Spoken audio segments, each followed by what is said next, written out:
everyone, আজকে আমরা পড়ব chapter 4 from babies to adults।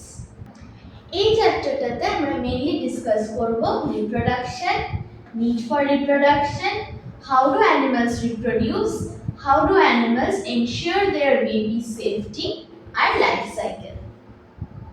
এবার আমরা পড়ব রিপ্রোডাকশন and its necessity। রিপ্রোডাকশনটা কি? রিপ্রোডাকশন হচ্ছে একটা লাইফ প্রসেস যেটার দ্বারা লিভিং বিংসরা বেবিস প্রডিউস করছে যাতে সেই প্রজাতিটা পৃথিবী থেকে না চলে যায়, মানে যাতে সেই প্রজাতিটা এক্সটিংক্ট না হয়ে যায়। এবার এটা কেন দরকার? এটা দরকার এই কারণেই, যদি কোনো অ্যানিমাল বা কোনো প্ল্যান্ট যদি রিপ্রডিউস না করে তাহলে সেই যে লাইফ সাইকেলটা সেটা পৃথিবী থেকে সরে যাবে, আর সরে গেলে তখন সেই লিভিং বিংটা এক্সটিংক্ট হয়ে যাবে। এই জন্য রিপ্রোডাকশনটা দরকার।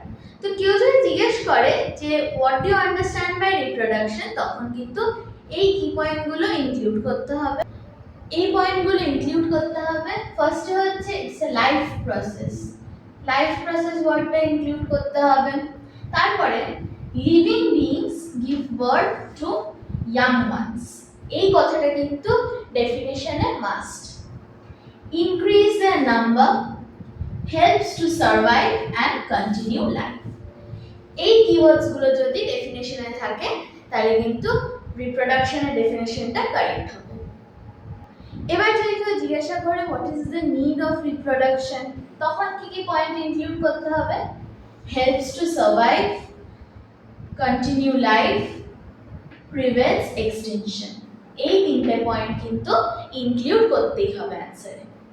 এবার আমাদের কোয়েশ্চেন হচ্ছে হাউ ডু অ্যানিমালস রিপ্রোডিউস। আমরা রাস্তায় মাঝে মাঝে কিটেন্স দেখি, পাপিস দেখি, আবার আমরা দেখতে পাই যে বার্ডসরা এগ লে করছে।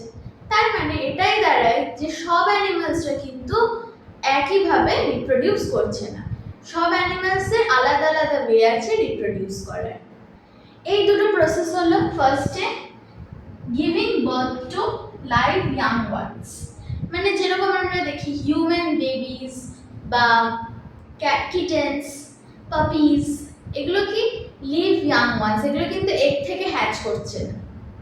সেরকমই লে এগস, যে অ্যানিমালসগুলো এগ লে করছে সেখান থেকে হ্যাচ হয়ে বেবিস হচ্ছে। যে অ্যানিমালসগুলো ইয়াং ওয়ান্সদের বার্থ দিচ্ছে তাদেরকে আমরা বলছি ম্যামেলস।